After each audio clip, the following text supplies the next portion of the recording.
Good afternoon. We will try to start with a last panel here in the Smart City Congress in the Share Barcelona stand. And we will try to talk about mobility in shared cities. So we think that we have a very good panel, and I hope that some of you that you still want to listen a little bit about what is happening in sharing cities, about these mobility trends, you can join us. Please let me introduce myself first. My name is Judit Batayé. I come from Ouishare. Ouishare is a civil association that we are trying to explore the way we can work, the way we can share in these cities, and the way we can innovate. So we would like to talk today about mobility, because also is my expertise for a long time. And I hope that you would like to share with us your point of view. Let me introduce, first of all, Philippe Näslund. He comes from Umeå. Umeå is a middle-sized city from Sweden that has a really nice thing, I guess, I found in Google, that it was the first city in the 19th century that has an utopic community of workers. So maybe for that, you are trying to build also a sustainable city with utopic or not utopic projects. So please, Philippe. Yes, thank you very much for that introduction. For those of you who don't know Umeå, we are located in the northern part of Sweden, and we have like 125,000 inhabitants. For us, I want to introduce two projects we have been running and some forecast for our next sustainable project. So in Sweden, in Umeå, we are a fast-growing city. We are looking at 200,000 inhabitants until 2050. So quite a rapid growth of population. And we have to find new solutions for transport and mobility. In this quite of sharing and the sharing economy for this kind of middle-sized cities, it isn't that common that big platforms are coming and giving us solutions. We have to produce them ourselves and try to figure out how to go before the market, and then hopefully some investors comes and see great opportunities. So last year we introduced an electric cargo bike sharing scheme called the U-Bike. And we have two set of garages in the city, and now our citizens can borrow electric cargo bikes. And it's been a really success story. And this would never happen if the city didn't go before the market and introduce this to the citizens. So now we have, I can say that in Umeå we are a young city. We have 40,000 students, 2 universities. So of course they had an interesting view of testing and wanting to take part of this scheme. So that has been a really success for us, and our citizens is loving it. And we not see it just as a sharing service. Now we see that our citizens are investing and buying their own electric cargo bikes. So we are changing the way we have to use our infrastructure. And we are also seeing some risk in this. Our roads aren't built for cargo bikes in the beginning. So we have to adapt. We are building new highways for bicycles that are wide enough for these electric cargo bikes. And we see a problem with parking in the city streets. Where should the cargo bikes be placed? And if it's not in the garage? Yeah. So that's one example. And I just quickly want to address the way we are trying to use public procurement. We have launched the city's cargo pool, the carpool, with a collaboration with Volvo, and they have placed out cars to share. And that wouldn't been happening if we haven't a deal with them to use them in the city hall and the city government. So now our citizens can use it as well when we don't use it at work. So that's one way we enable car sharing in the city. So for the future, we see that we have to build a new structure for sharing and mobility. We are trying to set up new service hubs.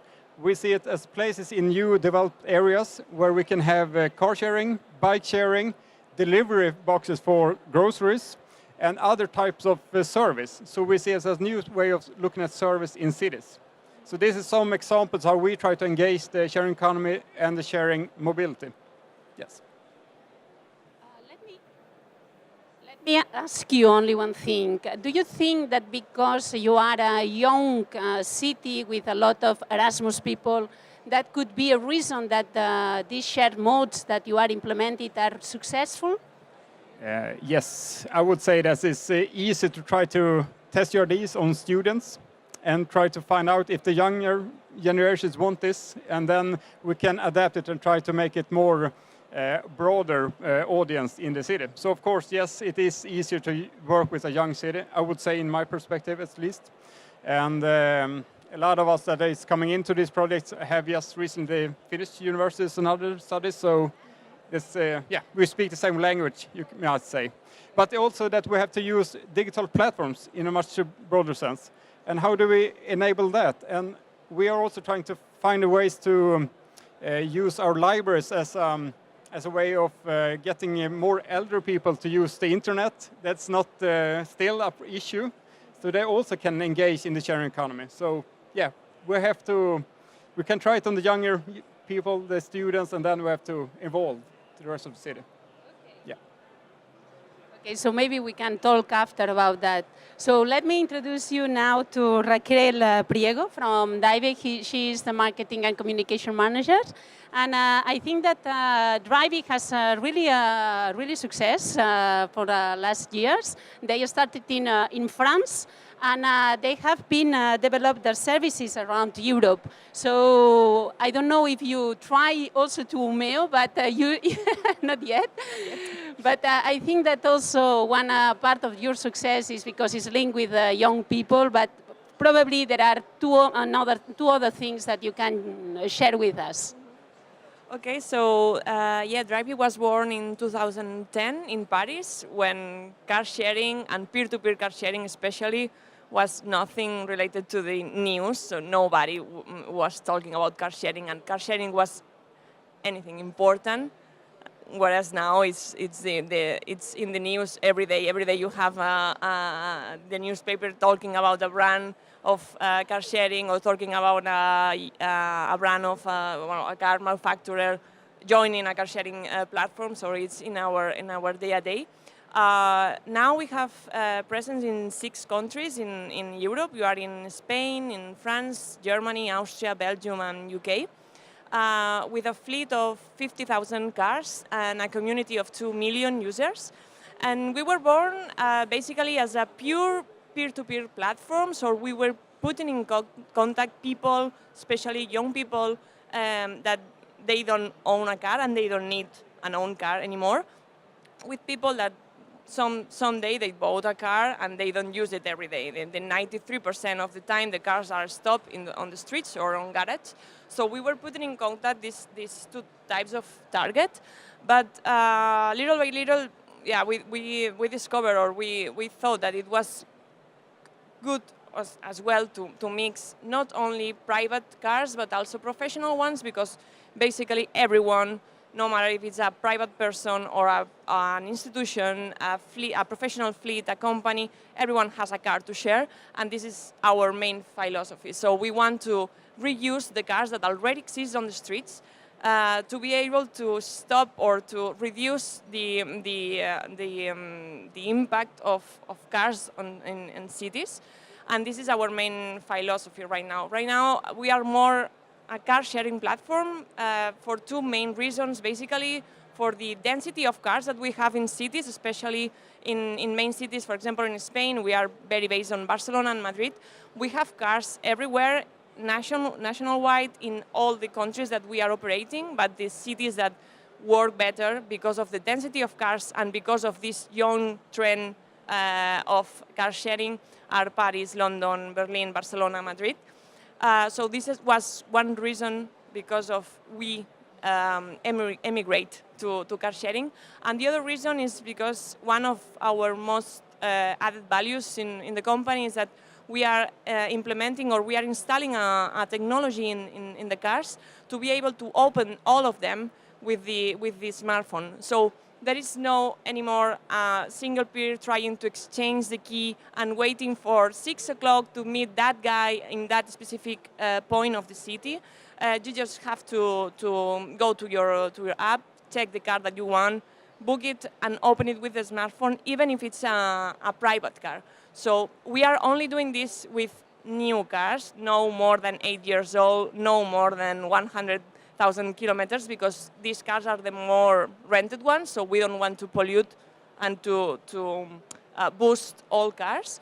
But this technology is making the difference in the business and in car sharing in general, because it's free of hassle, so there is no problem to open and to meet someone.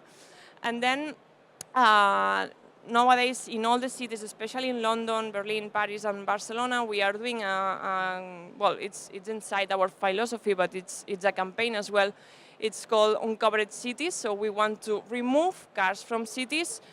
This is because we are not a urban car sharing, we are inter-urban car sharing, so cars in the middle of the city to go outside, for meetings outside, for getaways, for long weekends, but not to put more cars in the city, even if they are electric. We want to just reduce the cars that really exist to go outside. So we are doing this campaign, and in this campaign we are basing our ideas in different verticals, but one of them is help the city council in their strategy to remove cars on the cities. For example, Barcelona is pretty clear that it's boosting the bicycle. So in Barcelona, we just launched a campaign in September, in the Mobility Week, that is based that we are promoting the bicycling service, the sharing public bike of Barcelona.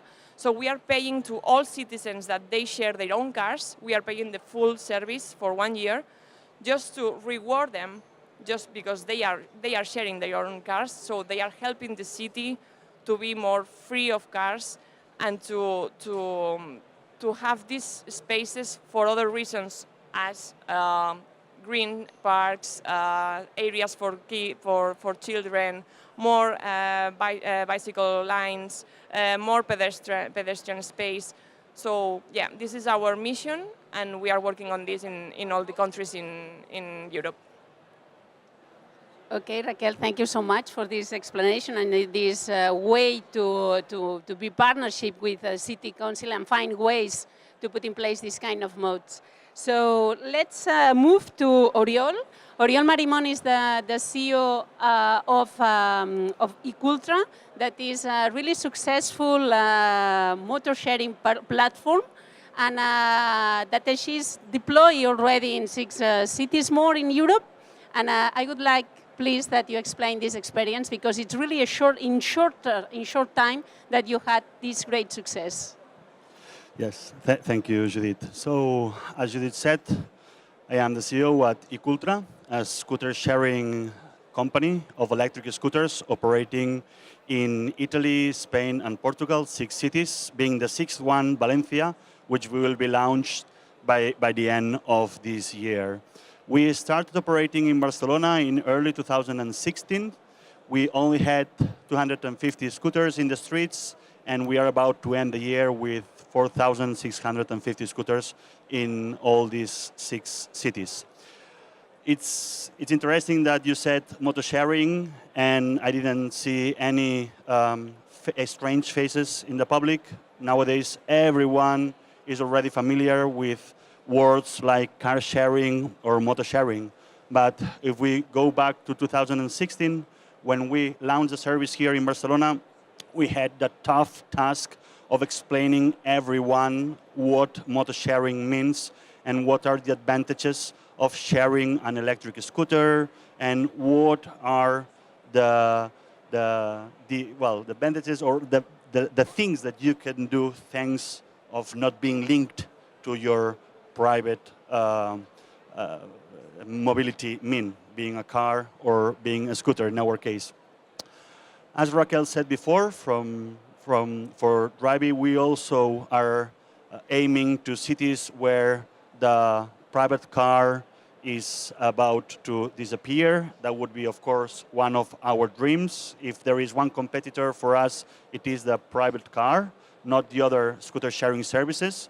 There is still enough market for, not only for us, but for other scooter sharing companies to grow.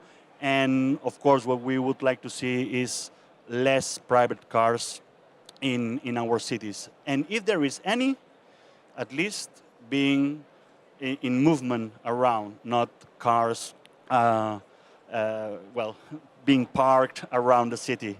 Okay, so in this sense, we both share the same vision here. Oriol, let me know why, or let me ask why you decided to not share existing motors, as Drivy did at the beginning and is doing already. You decided to buy a fleet of electric motorcycles and put in the service of the citizens and share it. So why did you choose this model? Okay, so the initial investment you need to launch a scooter sharing is different than a car sharing. At that moment, we didn't have a car manufacturer brand behind us, neither a scooter manufacturer. So we had to do all the investment up front. And also because Ecooltra is a spin-off from the Ecooltra group. The Ecooltra group started operating in Barcelona as well in 2006. So it's about 13 years ago, with a small fleet of scooters rented to tourists, the traditional renting service. So the background of Ecooltra is a 10-year-old company with a very, very deep knowledge of the operations that are needed to run scooters in big European cities. That's why we were focused into delivering a two-wheel solution. Okay, so further we will talk about this electric issue, because in this period I think that electric vehicles in any kind of on any type, it was really a challenge. So as it is from the next one, that is Lukas. Lukas Reichel is the technical manager of Mobilitat. That he will explain is a cooperative, that it's an initiative, it's a citizen initiative that is building communities around Catalonia and also around Europe. And I would like that he explain why electric too, why communities, and why you think that it's the best model to put in place and give a solution to the mobility in our cities. Okay, thank you, Judit. Yes, we are a cooperative. I think this is somehow the difference to the other companies presented here. Cooperative, and in special not a workers' cooperative, but a consumer cooperative. So the users of the cars, the users of our services, these are the owner of the cooperative, of the organization. We started about 2.5 years ago with operations. We also, from the beginning, we somehow wanted to really go to the top of the sharing services, let's say. That means, as you mentioned before, opening by app, because it's a big difference if you open your car by app or you have to arrange to move a key. Also, only pure electric. This one seems not to be electric, huh? Pure electric cars, 100%. This was an ideological decision in the beginning. We wanted to have green energy, the combination of green energy, bring that into mobility. We are very happy with this decision, but also it brings us a lot of problems when it comes to charging stations or infrastructure, which here in Barcelona is not so well developed. So we are on the forefront of this, and but we know it, and we handle that. So this is somehow Mobilitat, a consumer cooperative making a system for sharing electric cars, and I may lead to the second thing I present here. When we came to the moment we needed an application to open and close our cars, to do the reservation, to then making the billing system and everything, I'm sure you know that this is not an easy thing to do.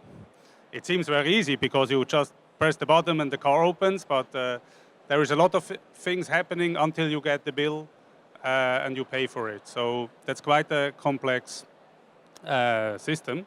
It's an IT platform, an IT infrastructure is needed. So we were looking for an open source or commonly owned system which we could use, or an open source project to be part of, and we didn't find any. There were some really very in the beginning stage starting projects, but there was not a good major platform we could adapt and we could collaborate. So we then find a partner, a local cooperative as we are in Belgium. We teamed up. They already had a prototype of a software to do all these kind of things. We teamed up with them and we somehow came to an agreement that we co-develop this software, and then we also become co-owner of this software. So we apply the same principle we do in our cooperative, that the owners are the users are the owners. We apply the same principle on, let's say, on second level to this software.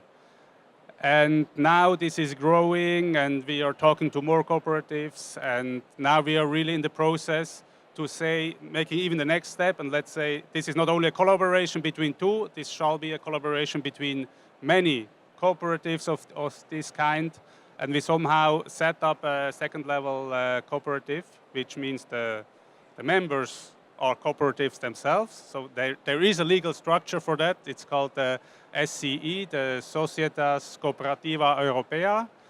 There are not so many active of that, but we will try to do that. And yes, just these days we have intensive talks with many interested cooperatives.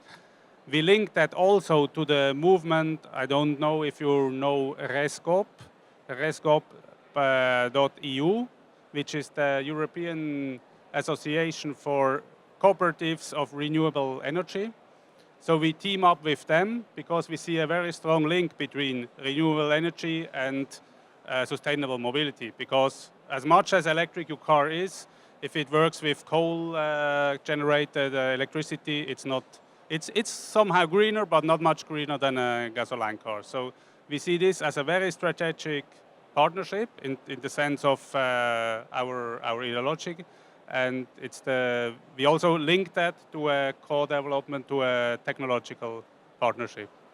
So, yeah. Lukas, one thing that you didn't mention, it was how you are building this community. And I think that it's interesting because the next partner that we have here in the panel, that is Dardan, he came from Eva, and he will explain us that how he's trying to build this community. So maybe after we can talk a little bit more about how you are building communities, and maybe you can exchange about that. But please, I would like to introduce then Dardan. He comes from Canada. It's not an European project. But, and he's based in blockchain. So Lukas could explain us how we are using, and we can use open source to create platforms, and he's doing something else. So please, if you can share with us your project. Well, thank you very much. I don't know that I've been seeing strange faces. So if you don't hear well, there's like still room here in the front. So yeah, what is Eva? Eva is a Uber-like application. So basically, it connects driver members to rider members. So it's a cooperative ride-sharing application based on blockchain. The idea here is to have a common technology that could be used from one city to another, but to have a grassroots movement who runs at the local level. So that's, I don't want to take too much time to explain it, but that's the big picture of it. But could you explain why you decided to try to do it through communities, please? We truly believe in the cooperative models and in the cooperative values. There's, in the Uber-like model, in the Uber model is the central office in San Francisco who decides where do we implement, how do we implement, what type of commercialization we do. in our case, it's the drivers and the riders, so the two main actors involved in the exchange of rides, who decide the pricing, who decide the marketing, who decide the way to implement the whole service. And these people are the best in place to know how their own city works, what are the regulations. We want to respect the local regulations. We want to get the community involved in the project, in this development, and people to be active in it. Will you run that only in big cities as Montreal, or you are thinking also to go to the rest of the territory and try to also do things in middle-sized cities, as it could be Umeå, it could be Mataro when where Mobilitat was launched, and what do you think? For sure, next step is Umeå. To be honest, it's hard to develop ride sharing in cities. It's a case per case scenario in the sense that it depends on how's the downtown. Is there a lot of people in like a little place like Barcelona is perfect city because like everyone is bunched like in a small city, while you have some other cities like Quebec City in Canada. It's huge. So it's a case per case scenario, and this decision is not mine. It belongs to the community. If there's a community willing to develop EVA in its city, well, why not? Okay, thank you so much. I think that that is a key point, to create communities and also to tackle the sustainable issue that all of us we want to. Why? Because I remember Raquel explaining us why they are trying to do things to go out from try to make the people who is living in the city don't own a car and is able to go out with a shared car. But it's the same for the people that we are living in outside the city, that we are living in this middle-sized city or in little cities, that we need also to come to the big city. So one thing that I wanted to that you explain, Lukas, is about how, in fact, what is happening with the Mobilitat is that the places where the community is building in this moment is more in this kind of little or middle cities that really need to move around to. So it could be also a solution if we were implemented in other kind of cities. It could be an opportunity if you could talk about, or you could think about be implemented in other kind of cities, a solution for sustainable mobility. I think yes, you're right. The nucleus, the starting point of Mobilitat, they're quite surprisingly in small and middle cities. But I think this is quite also, we cannot, as there are about 5 or 6 cities. It's statistically not enough to make out of that a rule. But of course, our car sharing model, which is station based and not peer-to-peer and not how you say free floating, this is somehow a little model for little and medium-sized towns. So may I have also continue to? I have just a question to my, or yeah, it's okay. Yeah. I'm just wondering, your model of company, or that can be implemented by local community if they decide to do that. Let's say on a worldwide basis, or how are you handling this? They just come and start using it, or is it open source, or how does this work? Yeah. That's an excellent question, actually, because it's really hard. Transportation and ride sharing, since Uber exists, like since 2009, is one of the most complex legal system in every city. I mean, from one city to another is something different. Drivers' requirements are really huge and different from one place to another. So the way it works, and EVA is a bit complex because EVA is a non-profit foundation registered in Canada, and there are local cooperatives, multi-stakeholder co-ops, more specifically, who runs the local business. The way it works is a community who wants to develop Eva has to work with the Eva Foundation in Canada.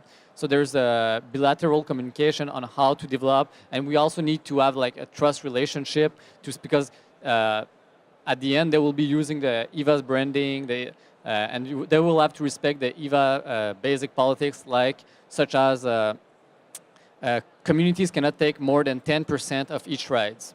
So that's the maximum. They cannot take 25, they cannot take 20, it's 10% the maximum. So there's a kind of a relationship with a nonprofit and the co-op, and this is for the crypto people. Within the blockchain, there's a token. So people who own the token have a say in the governance of the nonprofit. So the idea here is that the local cooperative members can also have a word within the global EVA. So there's kind of two systems in parallel, but they're really independent. Like the local co-ops has like its own policies, has its own like bylaws, and can decide from one day to another. Let's say in 10 years, there's a better technology than the one we're providing. The local community can decide to change. They will have to change their branding as well, but yeah. So please, Raquel, she wanted to add something else. Yeah, so related to your question about how small and middle cities can be part as well of this mobility trend as well, we have a project, and we are we are proposing city councils not only in Barcelona but also in Madrid. City councils have some parkings in the city center, but not city center, so in the surroundings, where their actual plan was to, for example, the naming was Park and Ride. It was, okay, people living in Mataró, in Batayé, so small cities or middle-sized cities, people coming from these cities to Barcelona to work every day. Of course, they have other solutions that are better than a car, train, for example, but it's true that typically people come in mass with a car. So the plan of the city council was to bring these people to the city and let them park their cars in these parkings of surroundings of the city, and then do the extra mile with public transportation, bike, scooter, whatever they can use, because it's easy, it's fast, especially in a city as Barcelona. So we were proposing city councils the opposite. So while these people living in middle-sized cities and leaving this car in these parkings during all day, we can boost the demand there as well. So now, actually, we have the demand in the city center, but if we have fleets in these parkings, people will go there to take the car and go outside. So we are avoiding this transportation in the middle of the city with a car. So we are making people in the city center going by public transportation, by bike, by scooter, to this parking, and use that car of that person that is living in this middle-sized city during the day, and then come back, park, and then that guy living in the middle-sized city, they can go to sleep in their city. No? So we can reuse these cars as well, because it's pretty difficult to change the day-to-day of people living in Sabadell, in Mataró. They always come by car, but at least we can reuse that cars, and people can go to these cars to other cities. But Raquel, this is something that you are trying to launch in Madrid, or it's something that it's clearly a solution that you put in place and you have already results? We have been proposing this in Madrid and Barcelona because they have already the strategy of outside to inside. So we were proposing inside to outside to reuse these parking spots. And in London, for example, we have it more developed. We have more success with city councils. They are rewarding these people going to this parking, so they have better prices, just because they are owners of cars that are shared. So they go to this parking and they have super cheap price, just because this car will be reused with another to another person. And I know that you are really good analyzing data. So do you know how are these owners, if they come from London, if they come from the middle-sized cities, how are they, if they are young, how they are these people that is really parking there and let share his vehicle? I am working in Drivy Spain. I know the data here. I kind of know the data in UK, but the target of owners and drivers in Drivy is pretty different. The target of the owner is around 35, 45, 50 years old. We have, basically two types of targets inside the owner's target. One is the guy, typical guy has, or woman that has a car and it's not used, so she or he share it. And the other one that it's okay, car sharing, it's an opportunity to make your own business as well. So that if they have 2, 3 cars in the family, they share all the cars that they have, because it's an extra income, really it's an extra income for, by the end of the month. For example, in Barcelona and Madrid, during June, July and August, people can make 800 euros sharing their own car. So this is the target, the main one. And then the drivers are completely different, from 20 years old up to 35, 40. They are people that they don't even consider owning a car anymore, not anymore. Not even if they have a family in the future. No, there is no need to own a car now.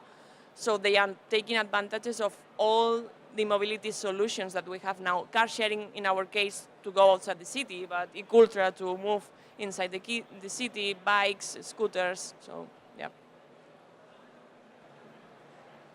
Philippe? Yes, I think I can join in on that. I think you have to make it friction-free, more friction-free to use car sharing or other sharing services. And I think when we're into this, we are coming into like mobility as a service. If we're gonna leave my car, then I want to know what is the best transportation need into the city as well. But I think also we are addressing a problem or issue with infrastructure. If we in Umeå, for example, are going to have more car sharing or sharing rides, we should have more drop-off zones, for example, easy to access where our biggest working places are or other places in the city. Now it's pretty narrow streets. So where should you go through these drop-off points? Then we have to rethink our planning of the urban city. So this is but I think your solution with this application on smartphones is one way to minimize the friction, because there have been some initiatives in Sweden with this kind of go outside the city services. And for Umeå-sized city, at least in Umeå, it's not been going so well because it's too much friction. It's just you have to meet up this person, get the key, return it, check every box has you damaged the car, go through everything. It's too much, and people don't use it. And also the issue with older cars, because for us sharing is a way of dealing with environmental issues. We have air quality problems in the wintertime in the city center, for example, and we have also the space for cars is too valuable in the future. So, but you have to understand this as well. But I think you're in the right direction with this smart solutions for it. I think that Oriol wanted to add something else. Yeah, well, your initial question was based on how do these solutions would fit on middle-sized cities. In our case, or I can share our findings. Well, first of all, our solution is based on the equivalent to a 50cc scooter. This means that it would only be suitable for small roads, small streets. You cannot put it into the highway or motorway. So this means that only in the main village the service could be used, or if villages are connected one to the other, as it happens here in Barcelona, where you don't know if you are in Barcelona or you are already in the next village, this could also work. So if we go to the outskirts where these small villages cannot be connected to a very big metropolis, one of the things that we would find is that if users can move around with their private means, then they would use their own car or their own scooter. If there is a very good public transportation and there are lots of alternatives, then people would say, okay, I don't need my car to move around because whenever I need something to go from A to B, there will be a suitable solution for me to go from A to B. It can be a kick scooter, a car, the subway, the bus. There are lots of solutions when there is a very good public transportation network. If there are no alternatives, it's very tough for any of us being able to launch a service in this middle-sized or even in a very big city with a very bad public transportation solution. And also because we need very high rotations to pay back the investment, then if we cannot ensure that our scooters will be used more than X times per day, then it would be really, really tough for us to focus into middle-sized villages, except, the municipality says we pay the party. Then we can sit down and talk about it, of course. Let me tell you something. One thing that is happening also in Barcelona with Ecooltra, and you know it, is that I guess that we can say that in Barcelona we have a good public transport. We have a lot of systems and a lot of means and a lot of ways to move around. But when Ecooltra started, it was a success. And something that is happening is that there are also movements to control this success. So what can you say? This is a big risk also when we are talking about share modes. It's the same with the share with the car. Barcelona is a place you say that I want to go with a place where I'm trying to implement politics where a private car will be out of the city. But at the same time, if we implement a lot of shares fleet car sharing models, at the end we are putting also cars in the city or vehicles in the city. So what can you say about that and what are you doing also to help the city to don't have a chaos with all the Ecooltra motors around the city? Okay, I thought we were about to end this this roundtable without this question arising. Okay, so first of all, what I would say is that Ecooltra only has 1,100 scooters in the city, in Barcelona, and in this city, in Barcelona, there are 350,000 scooters.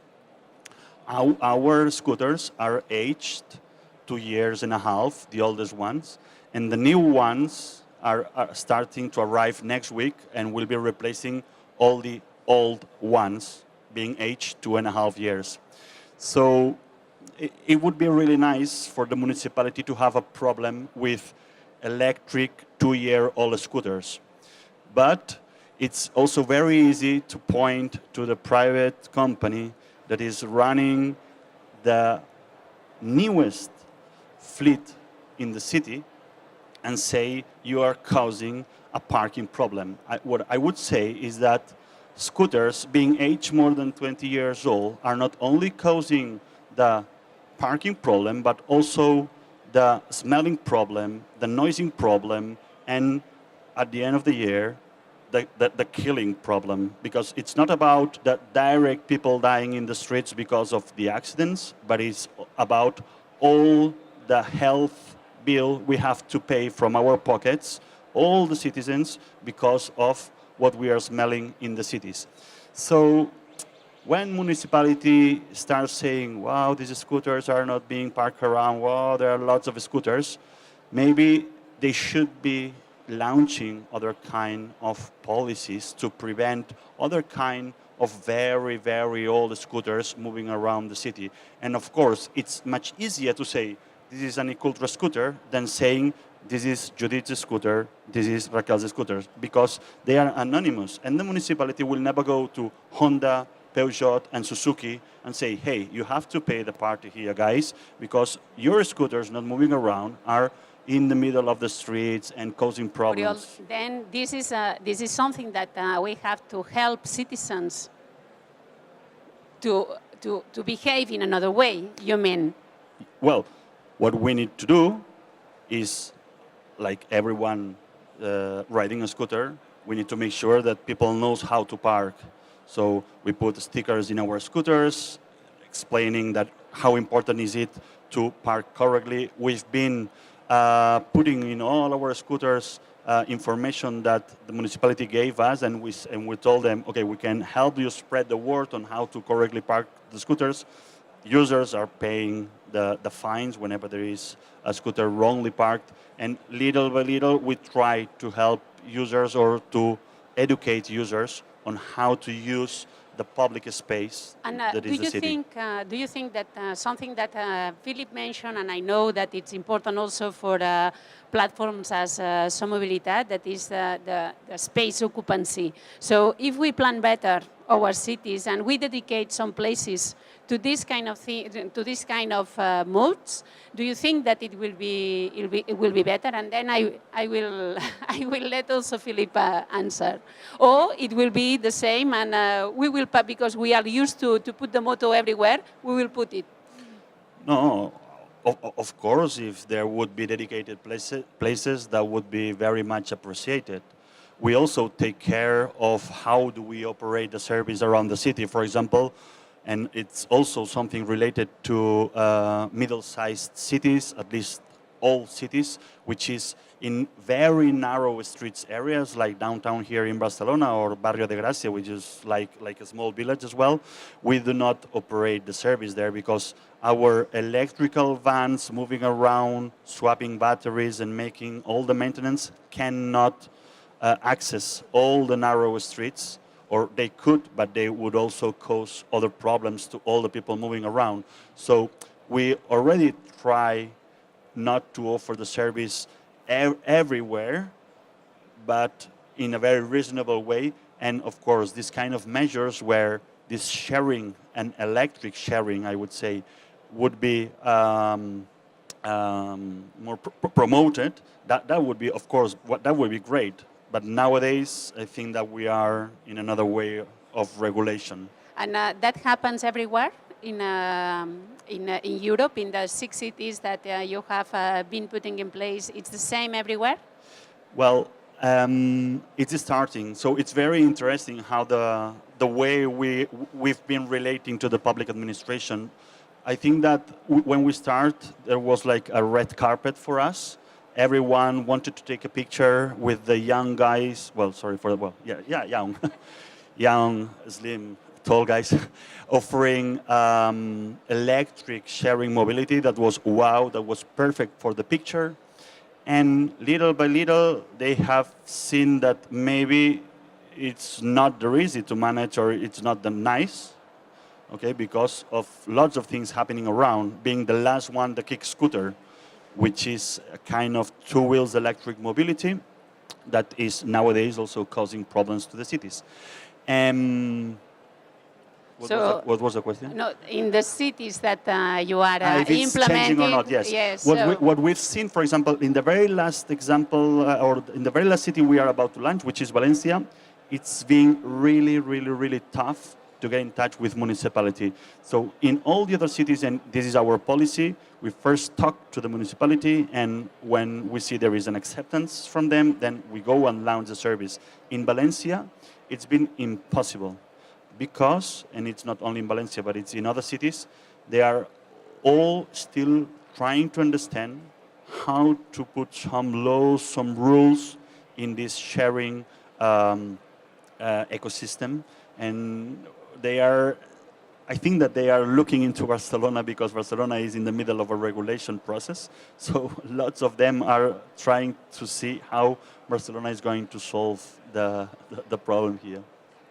What about you, Felipe? I think that you wanted to. Yeah, I just wanted to add the last part you were coming into. How do you talk to the cities, the municipalities? What is the aim for the service? Can you reach the environmental goals or the sustainable goals in other ways, or is it just a social experiment, or is that an economic part, or do you just launch a service? Because that is a big impact.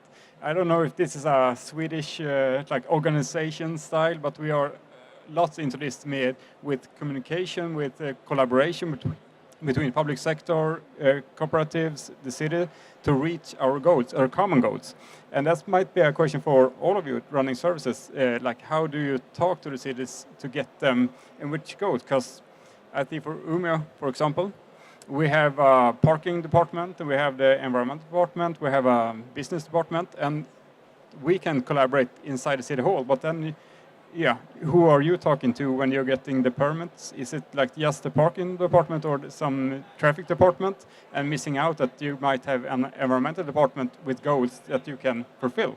Then you get an interesting discussion going on, how you are a solution. You're bringing solutions to the cities. Yeah. I think that Lukas can help us to understand, to answer you. I'm more from the technical side, but still we have a lot to do with different municipalities. And I was also talking to my European colleagues, how it's a topic. How do we handle that? How do we approach them? And also with municipalities, we were talking about that. And somehow the conclusion is each municipality is a world of itself. There are different people working there, they have different kind of organizations, different responsibilities, and it's a big topic, how to, in each way, find a solution. In our case, I think our structure of local, we have different kind of starting points. One is a local community, they want to set up a car sharing. Okay, we go via that. They already know somebody of the municipality. Or the municipality contacts us. We want a shared car and we want to build up a community. Or a company or cooperative, they say we want to have a shared cars, and when it's not used, we can use it by a community. So these three actors, which is local community, municipality, and private company or cooperatives. So we have open doors for all three of them, and we also encourage that between them, they start a collaboration. And it's a funny detail. Our first free cars, one was started by local groups, one was started by municipality, and one was started by cooperative. So with our first free cars, we had to develop free contracts and models and business models, and we did a lot of work. But now we can reuse them, and it's an issue. But usually when I think that he was also asking with who inside the municipality, no, which department you meant, no? I believe that usually is the mobility department, or sometimes it could be someone you have to find the key person inside the municipality that is really feel this kind of projects, and then it will be the open door. So it's really different in every space. And I don't know if the cities that you were launch also Drivy or Ecooltra. It was the same. It was that as Lukas said, is every house you can find. There is not one department. There is a variety of. Yeah, there is a variety of everything, and especially in sharing economy, when you are talking about sharing things from others, not a fleet. For example, Ecooltra runs their own fleet, but in our case, we are a platform, so we are putting in contact two type of target. We are not owning cars. We are not putting in Drivy cars that are acquired by the company. So it's cars already existing. So in this, for example, we have several departments and several people we can contact. Sometimes it's the mobility department in the most urban things that we can do for the cities. But there is also national regulation. In our case, for example, the taxes for owners who are sharing their own cars. It's super different in Spain than in France, than in UK, and this is fiscality, this is taxes, and when you talk about this in countries, it's becoming it's a mess to regulate it, and sometimes we feel from Spain, we see Paris, well, the whole France as an example of this, for example, because they have some revenues that they can earn during 1 year, and from these revenues they start paying taxes. But if they don't arrive to that amount of revenue, they don't have to declare everything, because it's supposed to be the main cost of the car. Owning a car is costly. You are paying like almost 3,000-4,000 euros per year between parkings, maintenances, the taxes, everything. So this should be something to take in mind as well, and not tax everyone from the first cent. You know, you have to wait and say, okay, how much did you earn this year? And from this money, what is the cost of the car and what is the real revenue? You know, and in Spain, we are the last in Europe in terms of regulation of this, because of fear, because there is Macedonia. It's a mess. When you talk about sharing economy, you have car sharing, you have flats, you have a lot of services that can be, in a generic view, can be seen as equals, but there is a lot of difference between a flat, a car.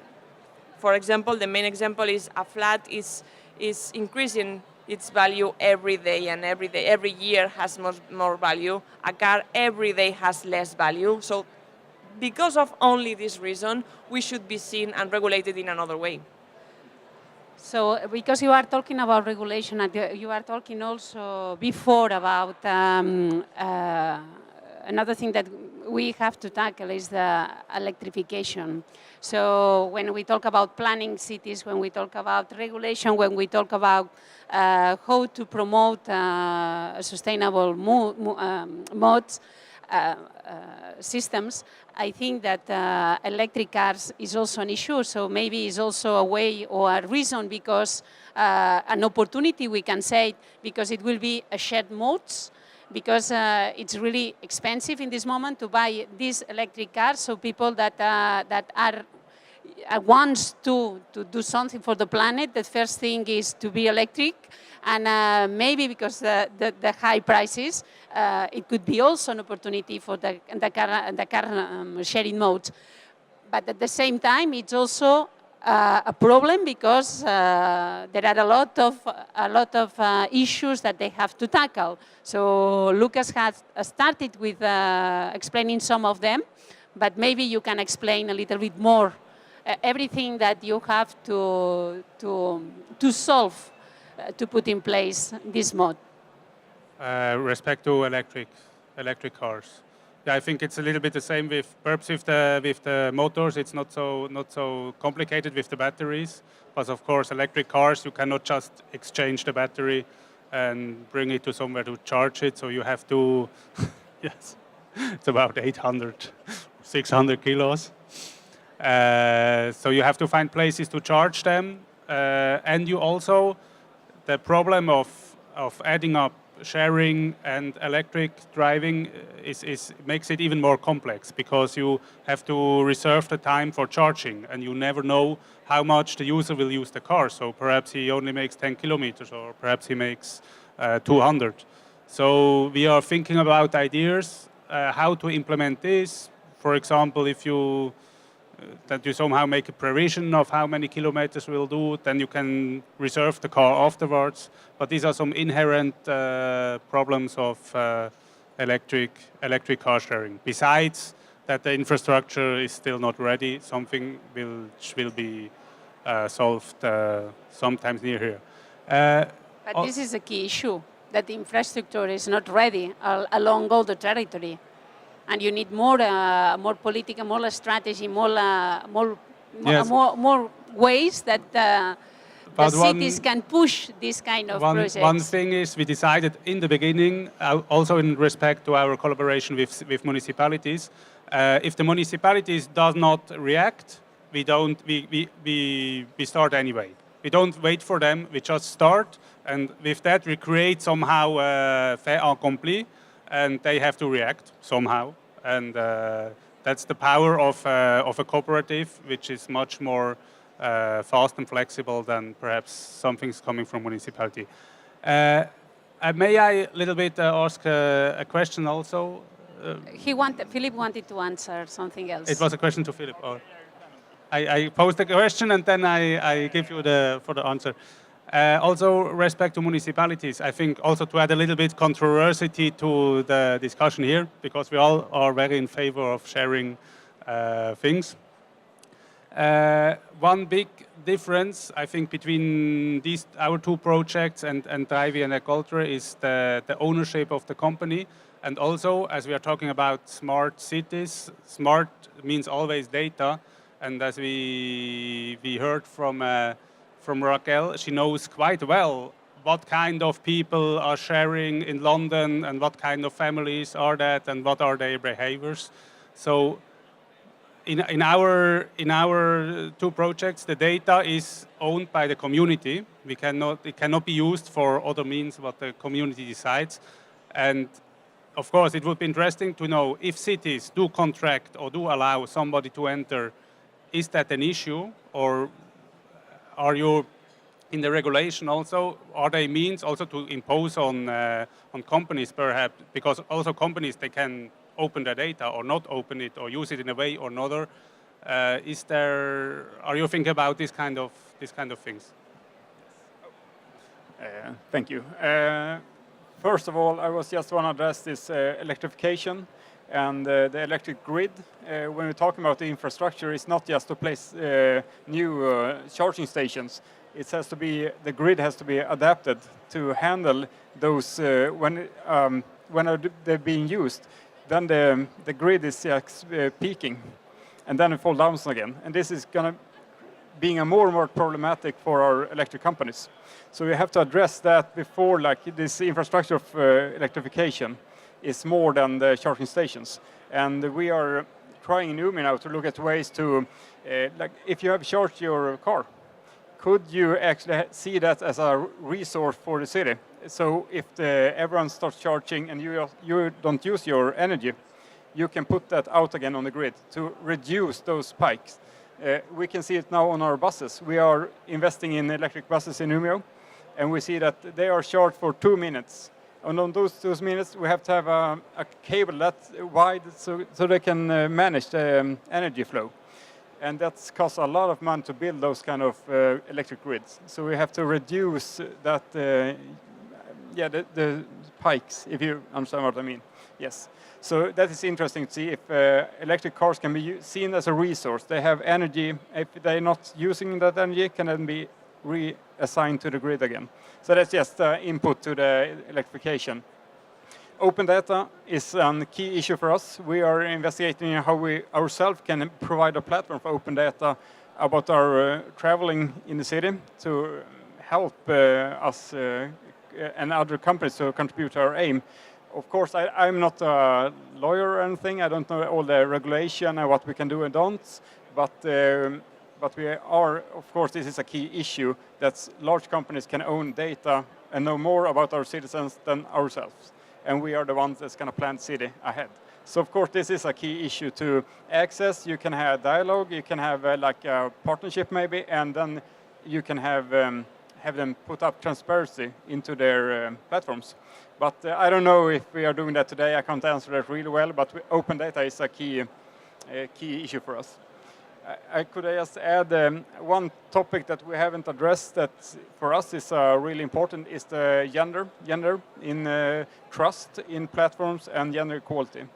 Just to an example, in Umeå we did a large mobility survey, understanding how we are traveling in the city. And in Umeå we have a goal to have sustainable transportation systems in 2021, where we have 65% only using buses, walking or bicycle. And we can see that if every woman, every male in Umeå was traveling as a women, we have solved this problem already. They are using the bus. They are bicycling already. This is can identify groups in the city that we have to work closer with to reduce the car amount. And this is really interesting. And we could also see that our males, they want to go from car to bike. They want a bike instead. Our female want to go more by buses. So you can start to find different angles to the problems. Yeah. But in this, I want to ask you that are running maybe car pools, car services. Can you see a trust issue when you have maybe female versus male? If I were a woman picked up by a male, is there an issue? Can it be like I'm not want to using the service because I'm a bit afraid? This is something interesting in car sharing when you are picked up by random people, if you might say. Can maybe Eva answer to that? Sorry for just changing topics here, but yeah. But I mean, this topic is really important because it's a fact. Society is much less secure for women than men, and we can't ignore this. And this is about rape culture. This is about the way the society is made, and this is a serious issue for us. What we want to do on the long term, so for the 2019, is to give the option to female and trans rider members to only select female or trans driver members. And the idea is to create a kind of safe mobility for these people, especially in the night where with Uber, and we've seen it also with Lyft in the US, Canada, a lot of sexual aggression happened while there was a ride happening. So yeah, that's a serious issue, and I think we need to tackle it in a good way with the concerned people, so women and trans. So yeah. Did you find some kind of difference between? There's 2 minutes. Okay. At the beginning, but it was not a gender thing. It was more, car sharing was not well known, so everyone was asking the typical questions about, this is safe for my car, should I really trust on this platform to open my car with a smartphone, who can really open it and who cannot, and what if, but it's more generic, not gender. But it's true that there is especially in Spain, when we launched, there was like a lot of people, and especially men, saying, I don't give my car to anyone the same way that I don't give my women, you know? And it was, and this was related to this society that we have, but it was not related to the car sharing model itself. So we had lots of comments, especially in social media, about this. I don't share my car, I don't share my wife, and I don't share my, you know, there are like 2 or 3 things, and it was disgusting. I mean, I was okay, I have to change this, but nowadays, now that the service is running for almost 10 years now, we don't see any difference, and maybe sometimes we have, but this is for customer service feedback. We have some people asking, hey, I want to convince my husband because I'm really sure about this, but he's not really sure yet. It's the opposite. But yeah, nothing else than this. Well, one thing that we can say is that I think that is one of the panels that we have the both genders here. Because usually in mobility, but we have the both. Usually in mobility, when we are talking the mobility issues, it usually is only men who is talking about. So we have some representation here, and with that, I will give the boys. I don't know if you want to make any questions. If not, I will propose you to close this panel. I think that we will have a lot of other things that we could talk about, as we didn't enter really deep with open data and what we will be able to share or not. But I think that only with that we will have another panel. But I think that we really tackle a little bit what it's necessary to plan these kind of services in the cities, how there are different models in a shared mobility that we can put in place that comes from the business, that comes from the citizens, and all of them will help us to have a sustainable city. So thank you so much to come with us and share with us your experience and results. And I hope that after all of you that were following this panel, you can talk with them and know a little bit more of these projects. So thank you so much.